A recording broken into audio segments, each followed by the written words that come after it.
Sejam bem-vindos ao Blindcast mais uma vez. Estou aqui para comentar um episódio da 40ª, sim, da 40ª temporada de Survivor. Hoje nós iremos comentar o episódio Quick on the Draw, que foi título dito pelo Jerry Collins em determinado momento do episódio. E nós vamos comentar esse episódio. Eu sou o Felipe Bonomi e aqui comigo... Rabone Medeiros. Eu e Bonomi aqui novamente no espaço-tempo, né, do futuro, vindo fazer esse blindcast aqui pra vocês. E como o Rabone comentou, nós estamos viajando aqui no espaço-tempo para atingir vocês aí durante a temporada 40 de Survivor. E eu já deixo um aviso aqui pro Rabone. Rabone, você sabe quem venceu essa temporada, não vai ficar dando spoiler, ok? Saber quem vence a gente ainda não sabe, mas sem spoiler, gente. Podem ficar tranquilo. Nada do que aconteceu depois do episódio 6 a gente vai comentar aqui, além da eliminação da Tiffany. Mas enfim, gente, esse episódio foi muito bom, mas a pessoa que mais apareceu nesse episódio foi o Tyson, com 5 confessionários. Em segundo lugar ficou a Denise, da tribo vermelha da Cal, com 3 confessionários, e o Nick, da tribo Selê, com 3 confessionários também. Com 2 confessionários, Adam da tribo verde, Jeremy, Kim, Sandra e Tony da tribo vermelha, Michelle Parvati da tribo azul, um confessionário pro Ben, pro Wendell, pro Rob e pra Amber, Rob e Amber lá na Edge of Extinction, e 0 pra Sarah Sophie, Yu, Ethan, Dani, Natalie. E é isso. Bem, já que você tá falando da Ed, que vamos começar justamente falando dessa tribo, basicamente, que dominou boa parte do episódio, boa parte do começo do episódio. A gente começa justamente retomando um assunto que foi um dos principais temas e das eliminações nessa primeira fase, na fase tribal que a gente chama de Survivor dessa temporada. Foi justamente a aliança do poker. O que você achou desses comentários, dessas cenas sobre a aliança do poker, Rabone? Então, cara, assim, a gente esperava, né, que ia rolar isso, até porque pouco depois da eliminação do Tyson. E assim, a gente acaba vendo até nesse próprio episódio um pouco da proximidade da Kim com o Jeremy, né? Que são parte da aliança do poker, né? Da tão falada aliança do poker. Então, essa metadinha da aliança do poker na Ed, né? O Tyson, o Rob e a Amber, talvez, dão esse tom aí. Até porque o Rob e o Tyson, além de ser da aliança do poker, eles são amigos pessoais, né? Sim, é igual você colocar, por exemplo, eu e o Rabone para jogar numa temporada junto. Faz um certo sentido de imaginar que a gente se alie. Mas, como eles próprio questionam, isso não quer dizer que realmente isso esteja acontecendo, que isso seja algo que seja levado até o fim. Até porque uma das coisas mais importantes de Survivor é que só um deles vai ganhar. Eu acho que isso fica muito demonstrado na cena em que o Tyson ele comenta o fato de que ele não quer que o Rob tenha vantagens, porque por mais que o jogo coletivo seja importante, o jogo coletivo seja o que te leva mais longe, em muitas situações é melhor que você pense em você mesmo e no que é melhor do seu jogo do que nos seus aliados. E eu acho que todas essas cenas e toda a situação que aconteceu nessa fase tribal até o momento só ajudam a reforçar como você precisa estar aberto a remodelar o seu jogo e a trabalhar com diversas alianças.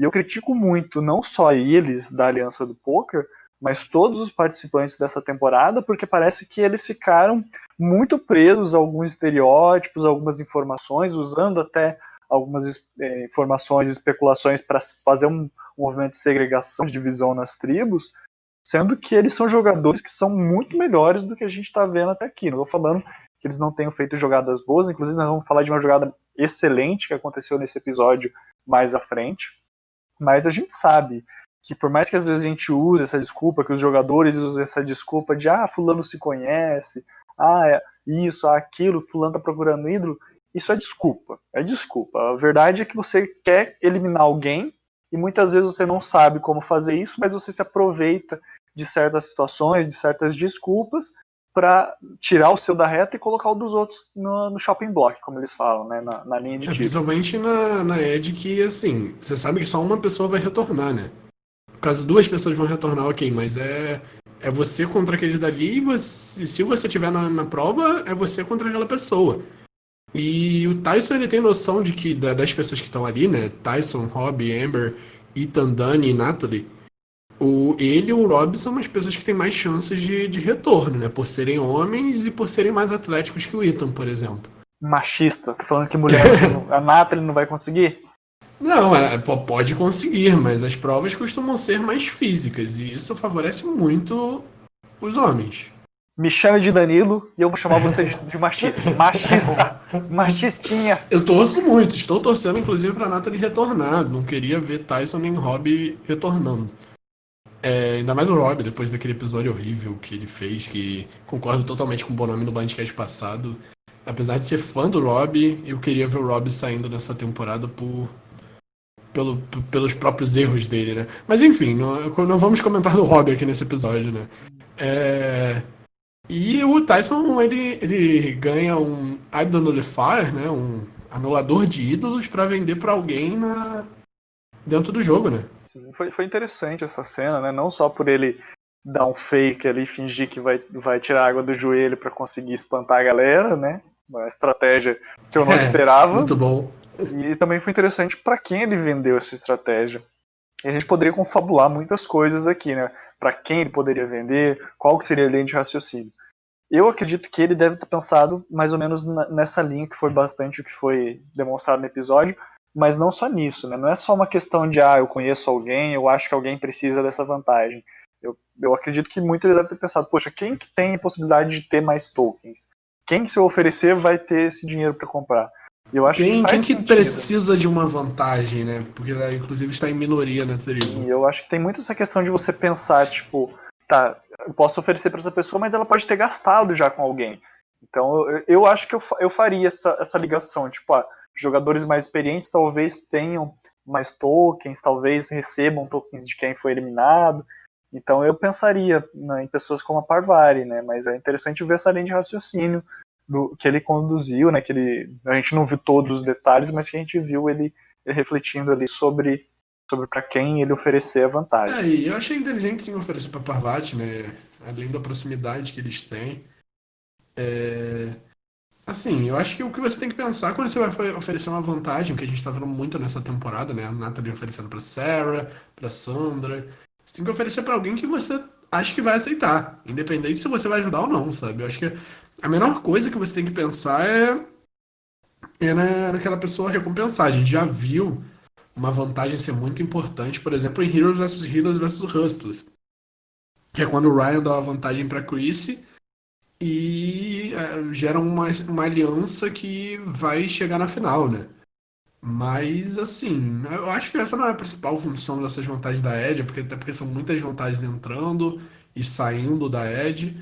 Então, eu acho que você tem que pensar mais de quero ganhar essa estaleca. Sim, sim. Uma das coisas que eu tenho elogiado essa temporada, quem acompanha lá a Tribo Falou, acompanha principalmente o grupo, né? Eu sei que tem um podcast também, um abraço pro pessoal do podcast da Tribo Falou, mas é nos grupos onde a gente acaba se concentrando, mais comentando os episódios. Eu tenho sempre elogiado essa questão de como essa temporada tem sido interessante, porque eles têm sabido utilizar, para não ser só um lugar que as pessoas vão e ficam exiladas. Tem sido realmente, eu acho que já tinha elogiado na temporada da Edge, e nessa vez agora tá melhor ainda, que é deles conseguirem colocar mais dinâmicas, para o pessoal não ficar lá parado, a gente ficar só ouvindo eles falarem de como é difícil a vida na Edge. Porque a gente já teve isso, né? Até quando não tava em Age of Extinction, o primeiro, segundo, terceiro. Assim, primeiro episódio não, né? Mas segundo, terceiro, quarto episódio era legal ver isso. Mas depois de um tempo você fala, ok, eu já sei disso. Então eles estão. Até porque são winners, né? A gente quer ver eles jogando. Mesmo que eliminados, a gente quer ver eles jogando. Então, até a cena do Tyson comendo. Eu gosto muito do humor do Tyson, cara. Assim, eu tenho muitos problemas com relação ao Tyson. Acho que ele é meio babaca às vezes. Mas assim, esse humor meio sádico que o Tyson tem, que ele fala, tipo, eu não vou comprar um ídolo para ser eliminado com esse ídolo dentro do jogo. Vocês acham que eu sou idiota? Eu vou comprar pasta de amendoim. E aí mostra ele comendo pasta de amendoim. Cara, maravilhoso. Era justamente isso que eu ia te perguntar. Você acha que foi uma decisão inteligente ele comprar a pasta de amendoim, a pasta de Nem um pouco. Nem um pouco. Mas assim, ele mesmo. Por isso que eu acho o humor do Tyson muito bom. Porque ele é sádico com si mesmo, sabe? Eu acho que o sentido dele ter dito, eu não vou ser burro de comprar um ídolo, eu vou comprar uma pasta de amendoim, foi pra, tipo assim, ser irônico, sabe? Mas eu sei que você está querendo trazer informação para o público de Survivor. Diga a sua curiosidade, E Rabone. essa foi o primeiro episódio que alguém comprou comida. Usou um Fire Token pra comprar comida. Pela primeira vez, até contando com a Age of Extinction, né? Essa segunda temporada que a gente tem Age of E Extinction. eu retruco a sua informação com uma outra informação de que apesar dessa ser a primeira vez em Survivor americano, isso já aconteceu em outras franquias. E, inclusive, foi algo que os fãs e os próprios participantes dizem que foi algo que influenciou na temporada, que influenciou no resultado das provas. Então, assim, o Rabone acabou de criticar falando que não achou uma decisão inteligente. Eu confesso que quando eu ouvi a primeira vez, eu falei, Como? O que você está falando, Tyson? Só que depois, quando eu fui ver essa questão, o pessoal comentando nos fóruns americanos, também no fórum brasileiro da Tribo Falou, eu vi Sabe que. dizer qual foi o Survivor? Eu não sei dizer porque eu tô só repassando a informação.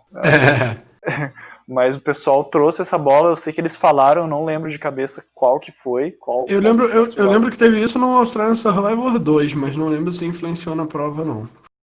Sim, mas eu vi o pessoal comentando que parece que influenciou, então fica aí essa reflexão, né? Porque às vezes a gente pensa, por exemplo, comida, amendoim, né? Eu confesso que eu pensei naquele amendoim que a gente compra no mercado e paga um absurdo, né?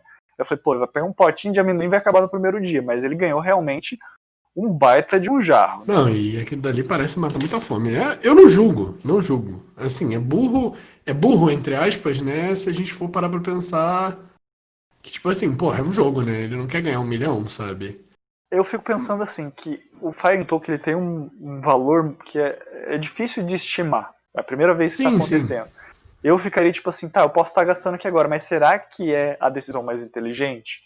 Se eu tô vendendo uma vantagem para alguém, será que posteriormente eu não posso precisar isso para ele para comprar uma vantagem de verdade para mim aqui, ou às vezes até para comprar o meu retorno? O meu primeiro impulso é de pensar, será que eu não posso tipo, comprar o meu retorno, que quem chegar lá na frente com mais foreign tokens vai ter mais chance de voltar, alguma coisa assim? Isso, assistindo o episódio, isso foi a primeira coisa que eu pensei, e por isso eu critiquei muito o que o Tyson, a decisão do Tyson, mas ele tem uma linha de raciocínio que, apesar de a gente criticar, faz sentido. Poxa, a gente está passando fome, a gente tem que caminhar não sei quantos quilômetros todo dia para pegar um pouquinho de arroz para a gente conseguir fazer, e ainda assim, quando a gente consegue um pouquinho de arroz, às vezes a gente sai para sair um pouquinho para fazer uma prova e queima o arroz, e já fica sem. Então, são situações que eu acho que vale a pena refletir, porque tem muita coisa que a gente só assistindo nunca vai conseguir perceber. A gente nunca vai conseguir sentir realmente o que é estar numa ilha passando fome, fazendo prova a cada 2 dias, tendo terror psicológico, que quem frequenta os jogos virtuais sabe que muitas vezes é um terror psicológico que a gente passa antes de cada conselho tribal, e com vários agravantes, né? Então, assim, eu compreendo, e confesso que eu critiquei muito mais quando eu assisti, mas agora eu já tô aceitando melhor o que ele fez depois que eu parei para refletir, que eu me acalmei, que eu falei, não, o Tyson foi burro, tão burro quando eu achei. Tirando um pouquinho o fato de não ser muito fã do Tyson, né? Ele tem um quadro que ele participa no Rob Reza Podcast, que eu confesso que é um dos poucos quadros assim que eu não tenho muita vontade de assistir. É o News AF, né? É, Ah, eu gosto. Assim, não é o quadro que eu faço questão de acompanhar, mas eu gosto porque eu acho. Eu gosto do estilo do humor do Tyson, então. eu prefiro quando sou eu que faço. Mas assim, não é um programa que eu faço questão de assistir justamente porque, assim, é legal o humor do Tyson e tudo mais, mas eu acho que uma hora enjoa, né? Sim, com certeza eu também assisti poucas vezes. Mas a gente não tá aqui para falar de News AF, né, que tem um significado aí também bem subjetivo por trás desse quadro, mas a gente tá aqui para falar de Survivor. E antes de a gente falar das tribos, esse episódio foi um episódio ímpar, apesar de ser o episódio sexto, porque ele traz um CT diferenciado e nessa primeira fase a gente tem basicamente somente acontecimentos na Ed, como se fosse, na verdade né, uma quarta tribo nessa temporada. Então a gente teve os fatos da Ed e a gente já cortou direto para a prova, a gente não teve reações muito profundas, a gente teve cenas secretas lá no canal, canal oficial do Survivor, da CBS, inclusive uma cena do Rob falando sobre o jogo do Adam, lá na Edge of Extinction, mas a gente já chega direto para a prova, que foi a prova que eu vou pedir para o Rabone falar, já que é o nosso especialista em provas e em arroz. É a corrida do arroz, né? Eu acho que a Angelina fica louca só de ouvir esse nome de prova. É Rice Race, muito bom.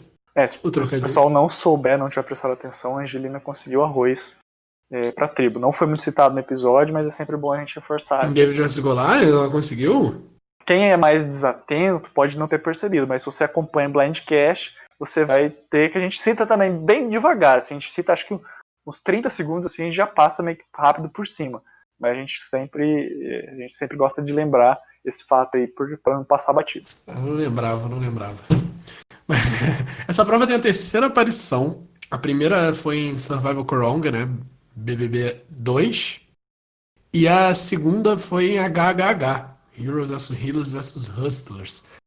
A terceira aparição, obviamente, em Winners at War. É uma prova em que eles têm que pegar o saco de arroz, atravessar, passar ele pelo buraquinho, depois esfaquear o saco de arroz, tirar a bolinha de dentro do saco de arroz para finalmente chegar na parte divertida da prova, que é aqueles labirintos que a gente tinha na tampa daquele bagulhinho de fazer bolha de sabão. Você lembra disso, Bonomi? Lembro? Too old? Talvez. Mas é aquele labirinto que você tem que colocar a bolinha no centro dele. Nesse caso, 3 bolinhas, né? Pra deixar muito mais difícil com vários buracos. Uma ideia que me veio aqui enquanto você estava falando. Manda. Se nessa prova eles tivessem que colocar o saco de arroz de alguma forma com que ficasse difícil de pegar as bolinhas de dentro do saco sem tirar o arroz. Só que, plot twist, o arroz que ficasse dentro do saco era o que eles iam ter de recompensa no final da prova. Então eles poderiam optar por tirar todo o arroz e pegar as bolinhas ou tentar economizar o arroz para pegar a bola.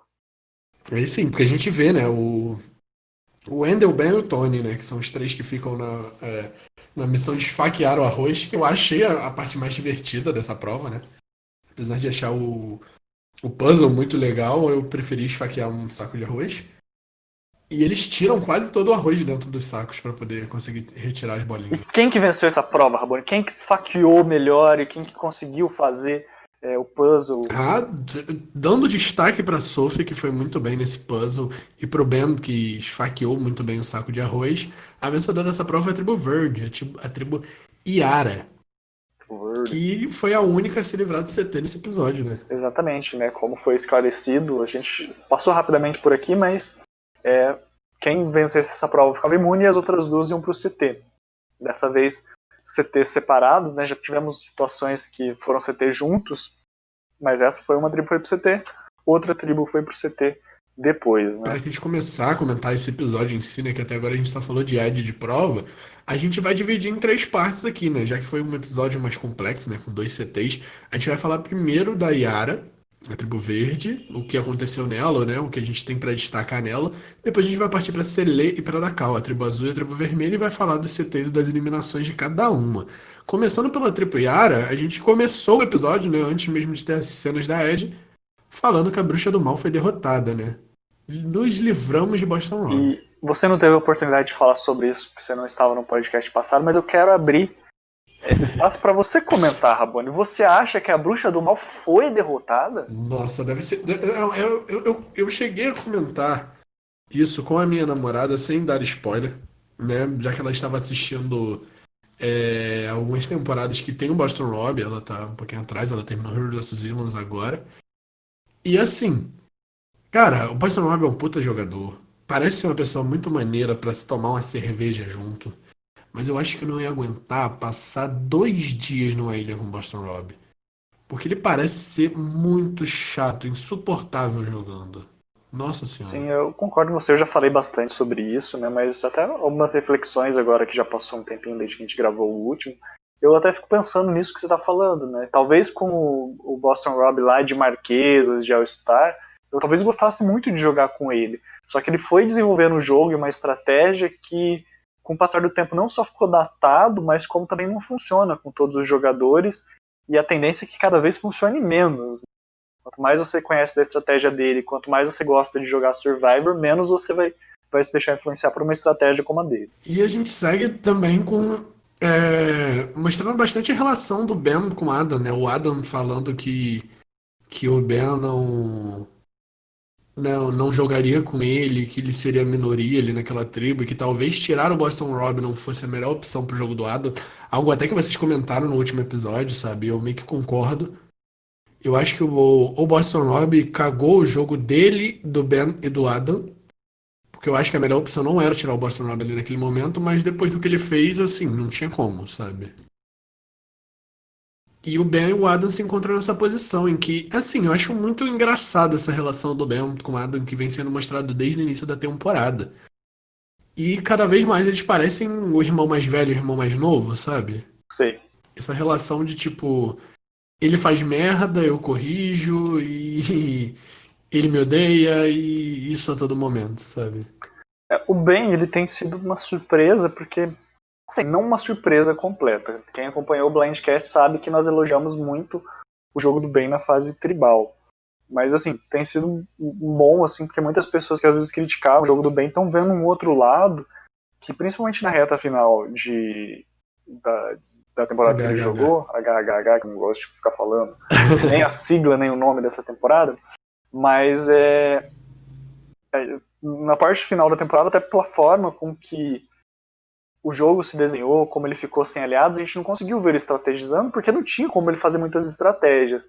E aqui agora a gente consegue ver ele refletindo, atuando mais socialmente, não sendo necessariamente o primeiro alvo, e eu acho que isso tem sido muito bom para quem está assistindo Survivor poder acompanhar um jogo diferente pro bem, né? E acho que isso tem feito bem até para a imagem dele quanto jogador. É pro bem e pro mal, né? Pro bem e pro mal.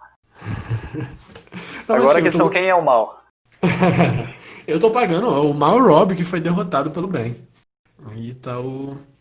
Tá O triste toda... fim do Boston Rob de vidro, derrotado pelo assim, eu também tomei. Eu queimei a minha língua, eu paguei a minha língua por falar muito mal do Ben. Assim, eu mesmo disse que. Eu queria muito ver o Mike de Worlds Apart nessa temporada. E eu acho que ele tem um perfil muito parecido com o do Ben. E fiquei muito chateado de o Ben ter entrado no lugar dele. Mas assim, com o decorrer da temporada, o Ben tá se mostrando um personagem que talvez o Mike não conseguisse ser. E eu tô gostando disso. Assim, eu tô gostando do Ben nessa temporada. O Blind no Rob foi muito bom. Toda a participação dele na Selena, a antiga tribo azul, foi muito bom. Então eu acho que ele tá conseguindo construir uma boa narrativa pra essa temporada e tá meio que calando a boca dos Raiders, né? Ah, sim, com certeza, né? Eu acho que assim, fazendo essa comparação pura com dois winners que a maior parte das pessoas não gosta, é claro que a gente pode ter uma facilidade maior de ver qualidades no jogo do bem. A gente sabe, eu acabei de falar aqui agora, a gente já fala isso desde a temporada que ele jogou, ele tinha qualidades, né? E eu acho que essa talvez seja a grande diferença. Que o Ben, no começo da temporada dele, ele joga muito bem. Então que ele via um alvo não só porque ele acha ídolo, porque ele ganha imunidade, mas porque ele tem um jogo social forte. Tanto que ele é chamado de King Ben logo no começo da Major. Ele já tem um paradigma, ele já tem um alvo que cria nele, não porque ele é um macho alfa necessariamente na questão de prova ou na questão de imunidade, mas porque ele também tinha outras características que valorizavam o jogo dele. E eu acredito que muito da vitória dele naquela temporada se deve ao fato dos jurados, dos participantes da temporada em questão, perceberem que ele tinha não só um jogo que, apesar de ter dependido muito da parte de Outwith e Outplay na reta final, também tinha de Outwith e Outlast, também tinha um Outplay que foi desenvolvido principalmente na primeira fase da temporada. E eu acredito que nós estamos vendo justamente isso que a gente não viu no final da temporada dele, mas tinha visto no começo, que agora está ficando mais evidente. No entanto, também vale lembrar que tudo que aconteceu com o Ben é muito recente. Então a gente vai ter pessoas muito mais lembrando do Ben e tendo uma memória afetiva muito maior do Ben agora do que a gente talvez tivesse do Mike, né? Talvez as pessoas nem lembrem quem que é o Mike, talvez tem pessoas que tenham começado e nem saibam quem que ele é, né? Mas eu acho que seriam dois participantes interessantes de se verem, porque eu acho que não pode ter também uma temporada muito padrãozinha, se todo mundo é igual, todo mundo é fan favorite, quem Eles que são vai ser muito eliminado, parecidos, né? né? Então, Então acho que é bom diversificar. Eu achei que foi bom não trazerem os dois, trazerem só um, né? Poderíamos questionar, poderia ser melhor esse ou aquele. Eu gostei do Ben, tanto que ele tá no meu time, espero que ganhe essa temporada e me traga o draft. Mas não é do Ben que a gente tá aqui para falar nesse episódio. Foi um episódio que muita gente... É do mal, né? A gente tá aqui para falar das vilanias, das peripécias de um episódio que muitas pessoas já estão falando que é um dos episódios que entra pra história de Survivor, sendo um dos mais icônicos, né? Mais icônicos e com a saída de duas lendas, né? Da maior discussão de quem era a melhor jogadora de Survivor que a gente tem nos últimos tempos, não, né? Nas antigas, né? De quem era a maior jogadora de Survivor, se era a Sandra ou se era a Parvati, a gente tem um episódio com a saída das duas, né? Exatamente. Tem uma curiosidade que eu ouvi dizer por aí, né? As bocas, os spy checks dizem por aí, que a ordem dos CTs foi o contrário, que a da Cal foi no CT primeiro e depois foi a Selê, mas que na edição eles inverteram a ordem das eliminações. Mas a gente vai comentar na ordem que a gente viu no episódio. Então a gente vai começar comentando pela Selê, até porque eu não sei se o Rabone vai concordar, mas esse CTzinho foi um pouquinho mais fraquinho, né? Assim, fraco até pelo ponto de que eles construíram uma narrativa tão boa pra gente odiar o Wendell nesse episódio, pra gente não gostar do Wendell nesse episódio, que assim, eu tinha certeza de que o Wendell ia sair. E quando a gente chega no CT e tem a eliminação da Parvati, que é tão sem graça, que é só uma aliança que era óbvia dando certo, acabou que o CT foi ruim, sabe? Sim, com certeza. Eu acho que até por isso que esse foi um episódio duplo, né? Porque se lá no começo da temporada saísse a bootlist, né, a ordem dos eliminados, e a gente soubesse que a Parvati e a Sandra iam sair saindo no mesmo episódio, um episódio que eu não lembro se ele foi episódio de 2 horas ou ele foi de 1 hora só. 1 hora.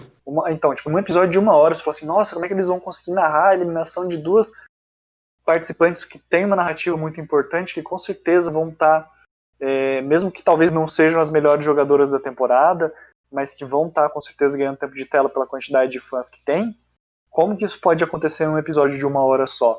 Então, isso meio que responde essa pergunta, né? O fato de ser uma aliança óbvia numa tribo de 5 pessoas que eliminou a Parvati, acho que diz muito do porquê que foi um episódio duplo e não fizeram simplesmente a eliminação dela num episódio à parte para dar mais glamour e mais vantagem, porque na verdade não teve muito glamour, não teve glamour nenhum na eliminação da Parvati, foi algo meio que parece que estava datilografado, né? Tipo, tava digitado nos termos atuais, né? Que a Parvati ia sair. Não, eu vi muita gente criticar o jogo da Parvati nessa temporada e realmente eu acho que ela fez um jogo muito aquém do que era esperado.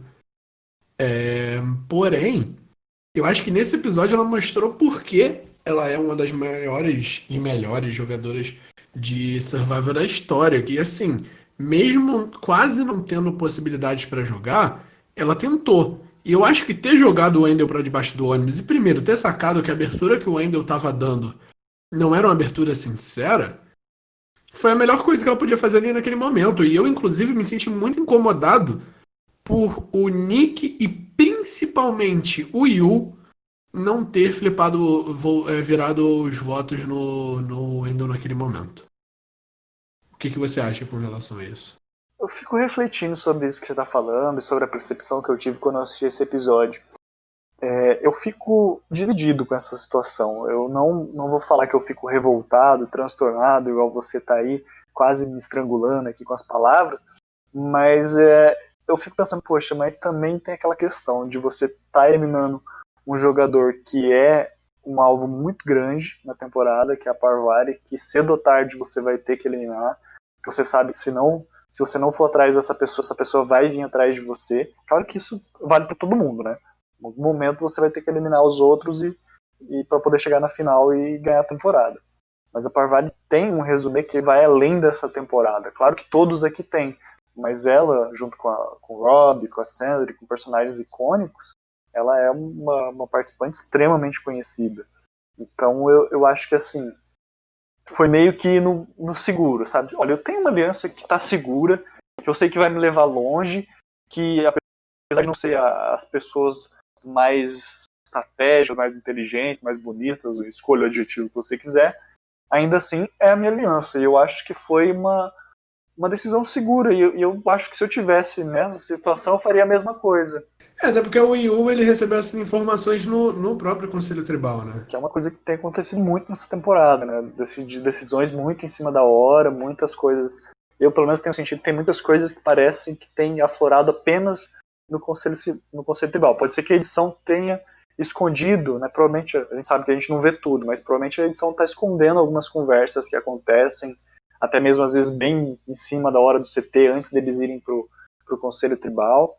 Mas eu acho que eu faria o que eles fizeram. Eu iria na aliança que eu sei que está mais firme, que está segura, que eu não teria motivos para eliminar, e iria no jogador que tem mais alvo, que tem o maior nome, e tiraria ele, mesmo que talvez ele não estivesse fazendo até aquele momento uma temporada genial, maravilhosa, eu iria nele por segurança. Eu acho que é um erro das pessoas de considerarem muito os alvos antigos, né?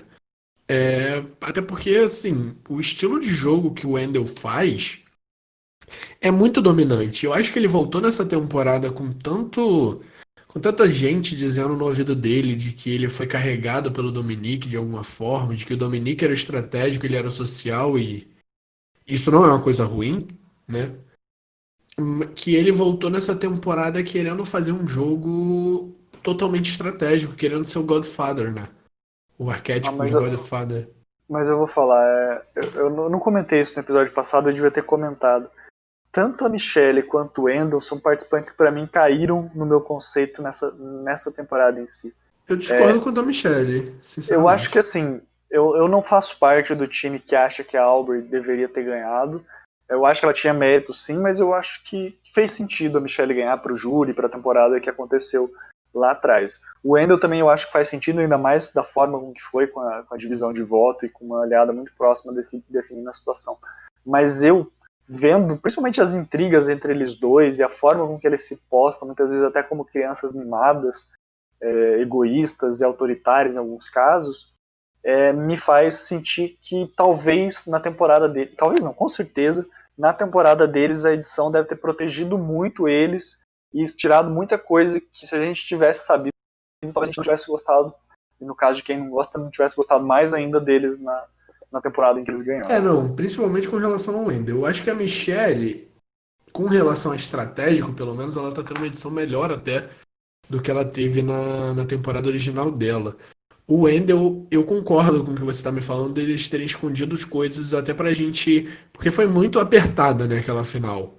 Uhum. E o motivo da gente aceitar a vitória do Wendell em cima do Dominique é achar que o Dominique é arrogante. E aí, quando vem essa temporada e mostra pra gente que o Wendell também consegue ser muito arrogante, até porque ele foi mostrado em uma situação de relacionamento. E a gente sabe que quando a gente vai para relacionamentos, a gente se torna um pouco irracional, digamos assim, é mais emocional, né? Claramente, são relacionamentos.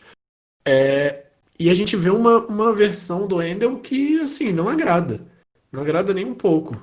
Ele é machista até em alguns momentos, ele foi bem machista nesse episódio e Como eu queria ter incomoda. como eu queria ter um daqueles botãozinhos com o Danilo falando machista, machistinha. Alguém, por favor, faça esse botão do Danilo falando isso. Então, por favor. E, assim, me incomoda muito a postura do Wendell nessa temporada. Eu gostava muito do Wendell, sinceramente, assim. Eu esperava muito do Wendell nessa temporada. E agora eu só consigo torcer pra ele ser eliminado, sabe? Porque tá me incomodando muito. Até escutando o RATP desse episódio, eu vi gente falar, se não me engano foi o Feedback que disse, pô, tem um amigo meu que tá começando a ver Survivor agora, que tipo não é fã de Survivor como a gente é, e ele falou, cara, esse Wendell é um babaca. E assim, quando você assiste Ghost Island, qual é a probabilidade de você virar pra alguém e falar que o Wendell é um babaca? Cara, o Wendell é um cara maneiro, sabe? É o que eu tava dizendo. Eu acredito que a edição protegeu muito ele. A gente sabe, a gente já teve alguns winners de Survivor pela escala do Ed, que são colocados como over the top, às vezes até com um tom misto, mas a gente não tem um winner que seja retratado com uma tonalidade negativa, que seja majoritariamente negativa a edição dele, né? E os editores do Survivor adoram colocar musiquinha de fundo inspiradora, motivadora na fala de quem é o winner, né? Então muito do Edge é baseado também nessa questão dos sons e também nas cenas que são escolhidas, né? O winner raramente está errado, raramente o winner da temporada vai falar, fulano vai ser eliminado e fulano não vai ser eliminado, raramente o winner vai falar que vai fazer uma jogada, essa jogada não vai dar certo, mesmo que às vezes a gente saiba que ele participou de uma jogada que não deu certo, o episódio normalmente esconde a participação dele, valoriza mais outra pessoa, como se a outra pessoa tivesse sendo o mastermind, estivesse tentando executar a jogada. Acho que o Nick é um bom exemplo disso, né? A gente tem algumas jogadas em David versus Goliath que dão certo que o Nick aparece. Daí tem outras coisas que não dão tão certo, às vezes alguns aliados que são eliminados, você quase não ouve o Nick falando. Então a gente sabe que a edição é propensa a editar os vencedores de cada temporada de uma maneira mais positiva, né? Esconder os defeitos para que a gente acredite que essa pessoa seja vencedora, embora eles tentem também não deixar tão claro, né? Não ficar tão óbvio assim. E essa eu já comentei aqui, é a grande dificuldade dessa temporada, porque só um vai vencer e todos os outros não vão vencer. E daí como que você vai editar pessoas que já têm uma tonalidade positiva das temporadas anteriores, que tem fãs, que tem pessoas que gostam deles, em uma temporada que às vezes eles vão cometer gafes, que eles vão cometer deslizes, que eles vão errar, que eles vão ser eliminados. E eu falei do Adam no episódio passado, acho que isso é um pouco do que acontece com ele nesse episódio, acontece no episódio passado. Você mesmo, Rabone, tinha deixado lá na pauta pra gente comentar a questão dele não conseguindo fechar a urna, né, não conseguir fechar a tampa. E eu acho que isso é uma questão que acontece com o Adam. Eu acho que o Adam ele cometeu muitos erros em Millennials vs Gen X, só que a edição tenta mostrar mais, tipo assim, ele comete uns erros, mas ele consegue fazer os erros se tornarem positivos, ele consegue se adaptar à situação. Só que aqui a gente vê que ele comete alguns erros, comete algumas gafes que nem sempre se adaptam. Isso me faz questionar, do ponto de vista do Ed, que pelo que a gente viu até esse sexto episódio, tipo, o que eles estão querendo dizer com isso? O que eles estão querendo dizer sobre o Adam? Será que eles estão querendo me dizer que o Adam não é mais como aquele Adam? Como isso pode acontecer? Como é que alguém que foi retratado de uma forma positiva agora está sendo retratado de uma forma neutra, às vezes até de uma forma mais caricata do que eu estou acostumado a ver? E acho que isso é o que acaba afastando muitos fãs de Survivor, né? Porque às vezes você tem um participante de estimação, né, que você gosta de torcer, e quando você vê ele agindo de uma forma que você não concorda, não gosta, ele acaba justamente se distanciando daquela imagem, acaba quebrando, né? Quem é fã de How I Met Your Mother sabe aquele episódio que o espelho quebra, né? Que você percebe coisas que você não tinha percebido de uma pessoa. É basicamente isso que acontece. A gente vai assistindo, daí a gente vê o Wendell, que a gente viu numa tonalidade mais neutra, mais heróica na temporada que ele ganhou, e agora ele tá com vícios, com defeitos que você não está acostumado a ver. É como se aquele espelho rachasse e você não conseguisse mais ver aquela imagem perfeita da pessoa. Não, e faz sentido até porque a narrativa de Ghost Island é o Dominique como um vilão e o Wendell como um herói, e ambos trabalhando juntos pra fazer uma das maiores duplas da história de Survivor, sabe? Sendo que um é vilão, o outro é herói. Então talvez isso tenha pesado muito na narrativa de Ghost Island. Eu concordo com você com relação a isso, é um bom ponto que você colocou. Mas sei lá, eu me incomodei muito de ver, até pela admiração que eu tinha pelo Wendell. Mas enfim, com relação a essa tribo, né, a gente tem esse CT, que são os votos 3-2 mesmo, e a eliminação da Parvati. E a Parvati sai com uma vantagem no bolso, né? O Aidan Nullifier. Dá pra fazer alguma diferença com esse Aidan Nullifier? Acho que não, né? Então, eu acho que só poderia fazer uma diferença se ela usasse esse conhecimento ou para criar vínculos. Eu acho que isso poderia ser uma opção. Acho que se ela, por exemplo, conhecendo que o Nick já usou essa vantagem com sucesso, ela chega, por exemplo, com uma tom ela chega num tom mais humilde, fala, olha, a temporada que você ganhou, você usou esse ídolo, eu queria só que você me ajudasse. Se aproveitar até da idolatria, né, que o Nick tinha por ela. Exatamente. Eu acho que assim, ela teria caminho para mudar a situação dela e às vezes até ser mais enfática e convencer com maior facilidade que eles mudassem, né, no caso eu usei o exemplo do Nick. Eu acho que assim, toda informação em Survival é vantagem. O Nick também poderia usar isso para falar, não, agora eu sei que eu tenho que eliminar ela porque ela pode usar um ídolo nullifier em mim ou em algum dos meus aliados. Mas às vezes só de criar esse caos já funcionaria Às vezes até mesmo para, por exemplo, chamar a atenção pro Nick, sabe? Ah, o Nick tá falando que eu tenho o ídolo no Fire, tá querendo contar história que não existe. Ou então o contrário, não, ele tá com medo porque ele tem um ídolo, então eu vou usar nele, vocês votam nele, eu uso nele, e a gente elimina alguém que tem um ídolo, alguma tipo, N coisas que a gente já viu acontecendo com Survivor que ela poderia, e que a gente sabe que ela é capaz de fazer, mas que ela não soube, acho que ela não conseguiu perceber a vantagem de ter essa informação nas suas mãos e o que ela poderia fazer. Acho que ela ficou pensando que talvez estivesse segura, que ela teria já nos números para se manter e que ela poderia guardar isso para usar no momento com uma maior descrição no futuro. Que é, na verdade, o que a gente sempre acaba questionando e que a gente sabe que passa na mente dos jogadores, né? Quando que é o momento certo de usar essa vantagem? Quantos jogadores já não saíram de Survivor com um ídolo no bolso? E às vezes com outras Eu acho que vantagens essa é uma também, né? vantagem que não tem tanto problema de sair no bolso, né? Porque ela não teve oportunidade de usar essa vantagem, por exemplo. Né? Se ela estivesse tentando eliminar alguém e alguém usou o ídolo, aí você poderia falar, por que ela não usou, né? Eu particularmente sou muito contra essa vantagem, porque eu acho que vantagens tem que tentar favorecer minorias, não maiorias. Eu acho que essa é uma vantagem que ela valoriza a maioria. Impede um ídolo de ser jogado, sabe? Eu acho que equilibra o jogo, sabe? Porque o ídolo, querendo ou não, ele desequilibra o jogo. Ah, mas desequilibra pra minoria.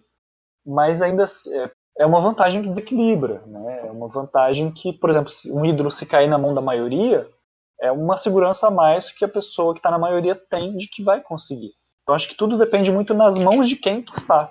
Um ídolo pode ser muito bom, se tiver na mão das pessoas certas. Um ídolo nullifier pode ser muito bom, se tiver na mão das pessoas certas. Tanto que em David vs Goliath foi usado pela minoria, né? Exatamente, é o ponto que eu queria chegar. Junto com o ídolo, né? Exatamente, porque às vezes você pega um episódio que às vezes a maioria tá tão confiante que fala, não, vamos dividir os votos. Aí eles dividem os votos, só que daí às vezes tem alguma situação, a minoria vai e usa um ídolo, por exemplo, para proteger quem está na Bing. minoria.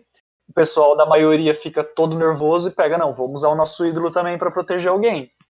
Aí pode ser que acaba tendo um impasse e acaba justamente sendo eliminado uma terceira pessoa, uma quarta pessoa. Ali que Bing. então, exatamente o que aconteceu. Às vezes o ídolo Nullifier pode vir justamente para, se bem utilizado na mão das pessoas certas e criando a situação certa, pode ser muito útil, até mesmo para as Cal, minorias. um dos maiores Assim jogadores como da o ídolo também história de pode ser. Survivor, né?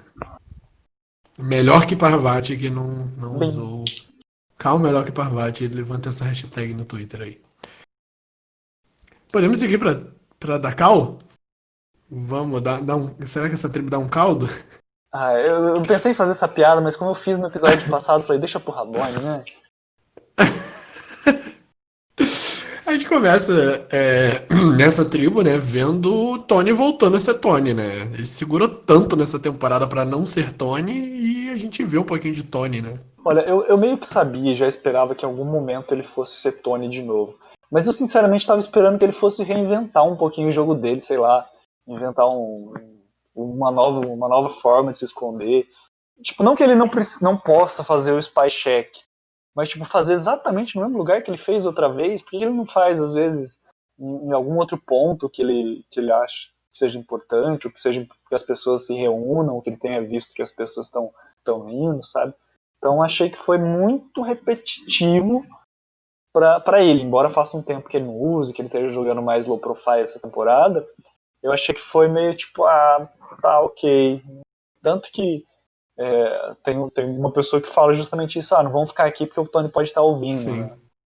Mas eu acho que, tipo assim, cara, tava tão bom o jogo do Tony e eu fiquei até com medo por gostar do Tony, dele ser o alvo nesse episódio. E, tipo, não foi por muito pouco. Não foi o eliminado até desse episódio por muito pouco. Por sorte, talvez.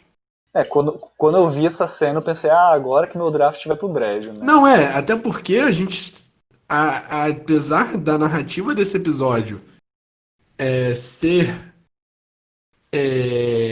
da Cal contra Sally, né? Antiga da Cal contra antiga Sally, e uma maioria de 3-2, a gente sabe durante todo momento de que a Denise tem um ídolo.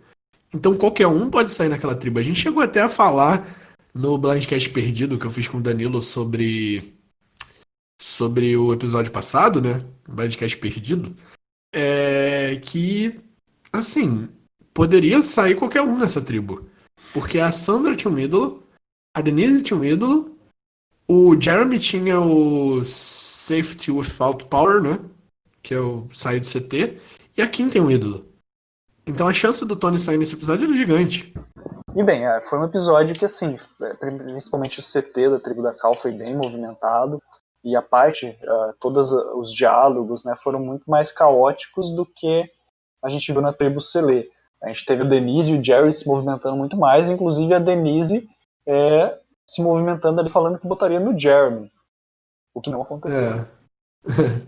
Não, assim, e acho muito bom. Eu amo a Denise, né? A gente ainda vai falar do move dela nesse episódio. Mas, cara, ela mostrar que ela votaria no Jeremy mostra que, assim, ela já tá acostumada a fazer esse jogo, né? Ela fez um jogo parecido em Philippines. Porque o Jeremy não é o Malcolm dela. Não é o cara que ela confia totalmente. É só um cara que tá ali aliado a ela.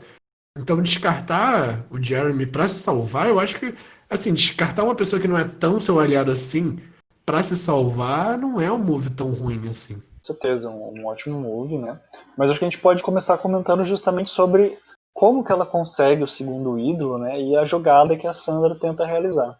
Pois a gente já tinha visto, né, um pouquinho do Wendell tentando fazer uma jogada parecida, digamos, que é usar os Fire Tokens, né, que a gente tanto fala nessa temporada, até então a gente não tinha visto nada dos usos do Fire Tokens para ganhar votos, ou como a própria Sandra faz, que é oferecer um ídolo para Denise, um ídolo que só valia até esse CT, o que faz total sentido na minha cabeça da Sandra oferecer esse ídolo pra Denise em troca de um Fire Token.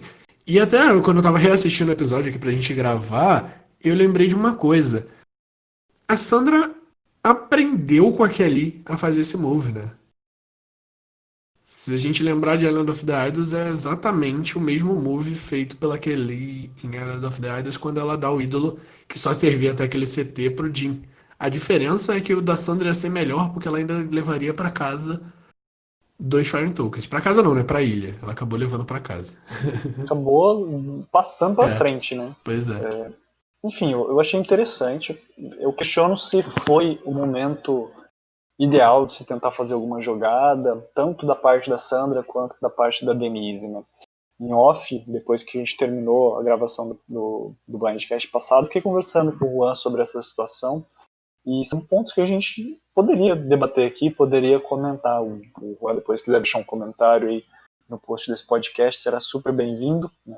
Não só porque é da família Blindcast, porque todos nós, incluindo os ouvintes, também somos, mas porque é sempre legal debater com mais pessoas. Se você quiser, se estiver nos ouvindo, se quiser deixar um comentário, a gente sabe que pelo Spotify não dá para deixar comentário, mas você pode vir no Facebook, no Blindcast, lá no Facebook. Não lembro como é que é o nome, se é só Blindcast, se é Blindcast Survivor Brasil, Survivor Podcast Survivor, enfim, procurem lá Blindcast, vocês vão achar. É Blindcast só. Isso, vocês procurem lá, deixem o comentário de vocês. Porque assim, eu tava comentando em off e falei assim, olha, eu não sei se foi muito cedo, porque não dava a entender que talvez fosse ter uma Meiji no próximo episódio, né? E às vezes você tirar alguém importante muito cedo, fazer um move muito cedo, só aumenta o seu alvo. E o Juan estava argumentando positivamente sobre essa jogada, que foi o momento certo e tudo mais. Mas assim, eu fiquei com esse sentimento de que eu, particularmente, talvez não tivesse a coragem nem de fazer o que a Sandra fez, porque a Sandra ela pega, ela faz toda uma movimentação de passar o ídolo para a pessoa, ganhar Fire Tokens e provavelmente se expondo. A gente sabe que ela não ia se expor se a Denise não falasse que ganhou o ídolo da Sandra, que comprou o ídolo da Sandra, né? Mas querendo ou não, isso em algum momento ia estourar e o pessoal ia ficar sabendo, poxa, olha que jogada foda que a Sandra fez, não é à toa que a Sandra é a Cara, mas eu rainha, acho que né? a única maneira, o único argumento que a gente encontra pra dizer que essa jogada foi ruim é o resultado, sabe? E é como a gente sempre fala, é péssimo você jogar uma jogada pelo resultado. Sabe? Depois que a jogada já foi feita, se já deu certo ou já deu errado, é muito fácil dizer se a jogada é boa ou ruim. Então, eu acho sim que foi uma jogada boa da Sandra. A gente viu na temporada passada que essa jogada foi muito bem feita e aplicada. É assim, não foi perfeita porque a Kelly não ganhou o Jim, tanto que o Jim vai votar nela depois. Mas assim, o Jhin cumpriu o papel. Usou o ídolo, não eliminou ela e foi uma puta jogada, todo mundo aplaudiu. Se fosse a Sandra fazendo isso, né, nesse episódio, ela faria isso e ganharia um token. Então, dois tokens, né? No caso, que ela ganhou só um. A Denise fala pra ela que vai. Ah, eu te dou um agora, eu te dou um depois pra garantir que isso vai ser sincero. Que isso vai acontecer. Tipo, se o ídolo for verdadeiro, eu te dou um Sim, token, sim. né? O que eu acho que é uma ótima Tipo, jogada da parte da Denise, aquela. né? Que ela acaba ganhando um ídolo só por um token, né? Não precisa pagar Sim, sim. a Sandra É, depois. eu critico a Sandra porque eu fico imaginando, poxa, eu imaginaria, estando na temporada, que pelos números, que a Merge seria um pouquinho mais à frente, talvez, depois de mais um ou dois conselhos tribais. Mas eu acho que assim, se tem algo positivo além da ideia em si, da jogada, é justamente ser a Sandra. Porque a Sandra ela tem um estilo de jogo diferente. E para mim, ela tentar fazer essa jogada foi meio que uma constatação, na verdade, uma constatação não, Pensar fora da caixinha, né? não necessariamente pensar fora da caixinha, porque a gente pode pensar fora da caixinha de várias formas. Mas foi uma forma de fazer um statement, de fazer uma declaração, tipo assim, olha, eu posso me reinventar, eu posso jogar melhor do que eu já joguei, eu posso é, fazer algo além do as long as not me, Aham. tá tudo bem, sabe? Né? Eu senti que, tipo, ela tem um jogo que já foi consolidado, mas que ela não estava querendo se basear nesse jogo dessa vez e que ela sabia que ela precisava fazer algo diferente. Então, nisso, eu tenho que aqui, mais uma vez, admirar a Sandra. Eu sei que tem gente que não gosta dela, a grande maioria gosta, mas eu tenho que valorizar o fato dela ter tentado se reinventar, porque ela poderia, por exemplo, achar que ela não ia sair, falar assim, quer saber? Não vou sair, tenho um ídolo no bolso, não preciso fazer nada. Né? As long as not me, desde que não seja eu, tá tudo bem, e sair com o ídolo no bolso. A Denise podia usar o ídolo e eliminar a Sandra do mesmo jeito. É claro que dela não ia ter a certeza, a garantia de ter salvo ela e o Jeremy, né? Mas a Sandra poderia ter saído do mesmo jeito, mesmo se ela não tivesse tentado. Então, para mim, foi ok.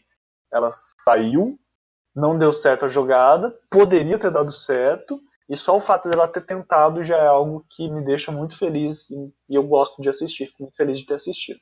Não, é só pra deixar aqui no episódio, porque eu quero saber se outra pessoa percebeu isso. Eu até revi o episódio e fica meio confuso. Mas você percebeu que a Sandra aparece sem bandana e limpa em um confessionário? Olha, eu acho que eu percebi isso, verdade. Eu lembro que eu tinha, durante o episódio, eu tinha visto um confessionário que ela parecia que estava muito limpa E sem bandana. e, e sem bandana. Da Flair. Mas sabe que eles gravam muitos confessionários depois. Só que eu estranhei da caracterização, Sim, eu assim. achei meio que falha da produção, porque sinceramente esse blind foi lindo, eu amei esse blind, mas isso me decepcionou porque eu fiquei pensando, caralho, será que a Sandra sai? Fiquei o episódio inteiro falando, será que a Sandra sai? E não é que saiu. Mas agora a gente pode aproveitar então um pouquinho para falar da reação da Denise, porque a Denise ela recebe uma proposta que você não pode recusar. E ela consegue, como o Rabone muito bem pontuou, reagir muito bem, a ponto de não dar os dois Fire Tokens de uma vez só. Ela consegue elaborar uma desculpa, tipo, olha, não tenho certeza se esse ídolo é verdadeiro. Pode ser que ele não seja falso, você está tentando me enganar, então vou fazer parcelado. Igual aquela pessoa que pede para você fazer um serviço, aí você pede para ela pagar adiantado, fala assim, não, eu pago metade agora e metade depois que concluir o serviço, né? Sim. Então eu senti que foi basicamente isso, esse tipo de negociação que ela fez, né? Eu achei bem interessante. Não, e fez sentido, fez sentido. Assim, é aquilo, eu confio em você, beleza? Eu confio em você, então eu tô tirando um Fallen Token.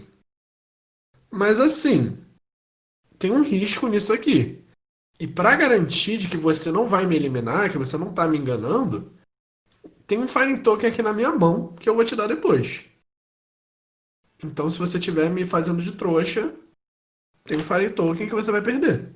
Sim, eu achei muito muito bom essa jogada, essa linha de pensamento. Ficou, para mim, pelo menos, ficou bem claro que foi isso que ela quis fazer. Achei muito inteligente, muito bem pensado e executado. O que eu admiro principalmente foi a rapidez de raciocínio, né? Porque se alguém chega para você te oferecendo uma vantagem, te oferecendo um negócio, Ela teve tempo pra pensar nisso também, né? Porque a Kim atrapalha a primeira conversa assim, delas. mas assim, Quantos de nós, às vezes, não vamos no shopping e compramos alguma coisa por impulso? Né? Sei que hoje a gente não pode ficar em casa, não vá no shopping, até porque os shoppings nem estão abertos mais, a grande maioria, mas muitas vezes a gente compra as coisas por impulso, e ela não foi impulsiva, ela pensou, ela refletiu, claro que teve essa interrupção, como o Rabone muito bem lembrou, mas ela pensou, refletiu, e tomou um caminho, que daí eu acho que daí o caminho a gente poderia questionar, né? Tipo, ela queria ter certeza que ia eliminar a Sandra, por isso usou os 2 ídolos, mas será que às vezes não era melhor jogar mais seguro, usar o ídolo dela e nela mesma, e garantir só tentar eliminar a Sandra? Será que isso era muito arriscado? Eu acho que assim, a Denise é uma pessoa muito subestimada. E ela ganhou a temporada dela, né, sendo subestimada. O que pode ser até um defeito, né? A gente fala da Sandra que, assim, as 2 vezes que a Sandra jogou As Long As Isn't Me, ela ganhou. As 2 vezes que ela tentou fazer jogadas, jogar um pouco mais agressiva, ela perdeu. Então, a gente tem um ponto aí pra defender que talvez jogar agressivo não seja tão bom assim. Mas a Denise é uma pessoa low profile também. Ela faz jogadas, mas ela não é a pessoa que tá ali nas cabeças. E talvez fazer isso pra Denise seja um motivo para colocar ela nos top dogs, sabe? Colocar ela como uma boa participante, uma participante possível de vencer, sabe? Porque eu acho que se ela, principalmente na temporada de All Winners, se ela não fizer nada a temporada inteira, ela vai continuar sendo vista do mesmo jeito, vai chegar na final e vai perder, entende? Com Então é certeza. muito complicado para as pessoas. Com Oi? certeza. É, muito complicado para as pessoas que são subestimadas. Então eu não julgo a Denise de ter feito uma jogada nesse momento do jogo. Ela precisa para ser respeitada, por exemplo, na Murray. E, e quanto a eliminar a Sandra, eu acho que foi sim a jogada perfeita. Porque além dela conservar um token, ela não irrita ninguém com a jogada dela. Ela pode cantar a jogada dela, entende? Foi uma jogada em que ela eliminou a Sandra, ela é a Queen Slayer. Então, assim, eu acho que é o win-win para Denise. O único problema que pode ter na jogada da Denise é que, ela perde a oportunidade de criar um laço com a Sandra, né? Por conta dessa jogada. E ela pode perder um possível voto no júri, né? Se a Sandra não gostar do que ela fez. E até fazer campanha contra ela na Edna. Sim, com certeza. Essas são ponderações muito, muito importantes que a gente tem que levar em consideração. Eu acredito que ela quis meio que minimizar as chances, né? Na verdade, maximizar as chances de dar certo, né? Minimizar as chances de dar erro. É, usar os 2 ídolos, né, Isso, também, né? né? Usar os 2 ídolos. Porque ela poderia, por exemplo, usar um ídolo nela e como a gente viu no episódio, garantir a eliminação da Sandra, porque ninguém votou no Jeremy. Mas se todo mundo tivesse votado no Jeremy e ela estava sendo enganada, Ou tivesse dividido os e, votos e até. ela usou o ídolo nela à toa, né? Enfim, N situações poderiam ter acontecido e o voto dela não fazia diferença. Então eu entendo que assim, foi uma das poucas vezes que a gente consegue ver um jogador tendo a oportunidade, conseguindo realizar uma jogada que seja somente dele tão cedo na temporada. Né? Sim, até porque o próprio Jeremy votou nela, né? E de certa forma é interessante a gente pensar nessa questão, porque assim, é muito cedo. É claro que às vezes você fazer uma jogada muito cedo pode fazer com que você vire um alvo muito cedo. Mas você fazer isso normalmente perto da Mage, mas às vezes não tão cedo, é bom porque dá tempo de outras coisas acontecer antes de você às vezes voltar para o conselho tribal novamente. E muitas vezes as pessoas podem, não que elas vão esquecer, mas como tem tantas outras coisas acontecendo, não que se crie um alvo e um foco tão grande por causa disso. E às vezes você pode não ter a eliminação, você pode não se eliminar, né, tão cedo, não criar um alvo tão cedo, mas daí lá na frente, quando você chegar na temporada, no final da temporada, se alguém chegar para você e falar assim, mas você foi Gold e não fez nada na Mage. Aí você pode virar e falar assim, não, olha, fiz um jogo mais stealth na Mage, porque eu já tinha um alvo que eu criei lá na fase tribal, que eu tinha jogado, feito essa jogada mais inteligente, mais ousada, e depois eu tive que fazer contenção. Daí você pode argumentar, você tem, né, um resumê, um currículo que você pode defender. Então acho que assim, ela fez num momento que foi bom, assim. Por mais que eu tenha criticado que foi cedo e tudo mais, vocês sabem que eu gosto de pensar no lado positivo e negativo. Eu, no lugar dela, acharia cedo e não teria coragem de fazer.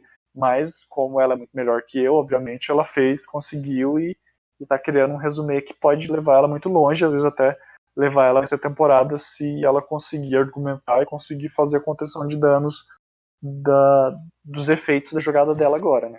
Sim, a Denise não é um alvo principal de início de merge.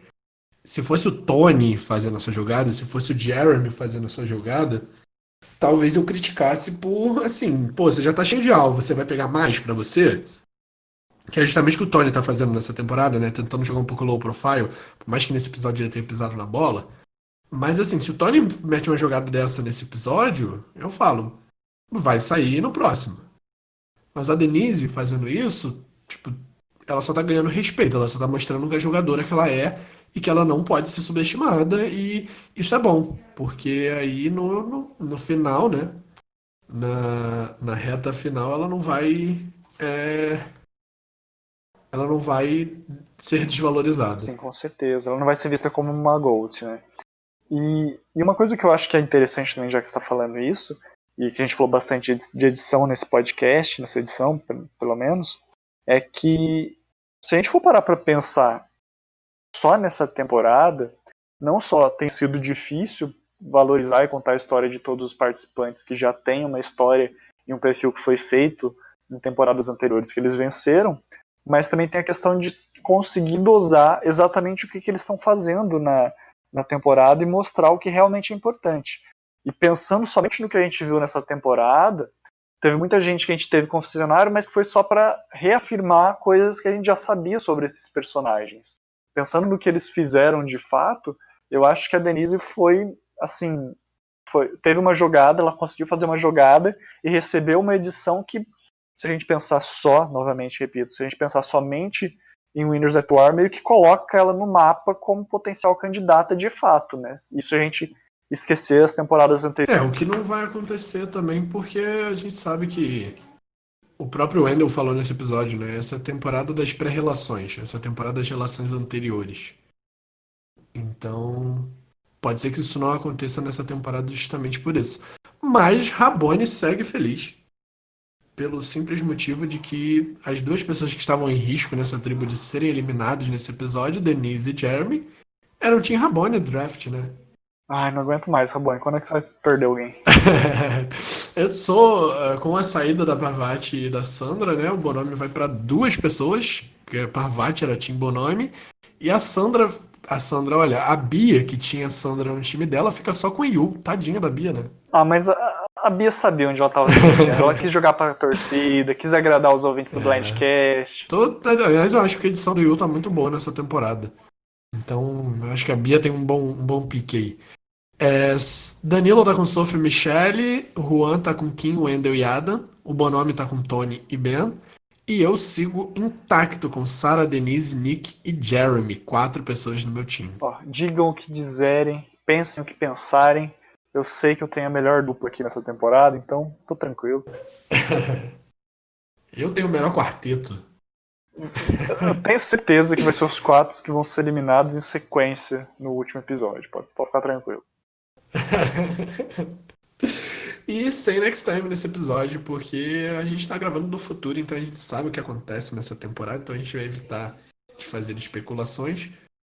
Mas é isso aí, gente. Comentem, deixem seus comentários. A gente ficou muito feliz de vocês pedindo a volta do Blindcast. Então a gente tá tentando voltar, a gente tá fazendo de tudo aqui pra voltar.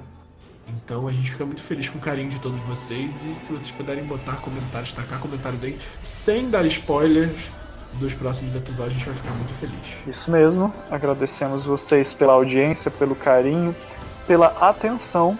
E é isso aí, Rabone. Pode encerrar. E hashtag fica em casa.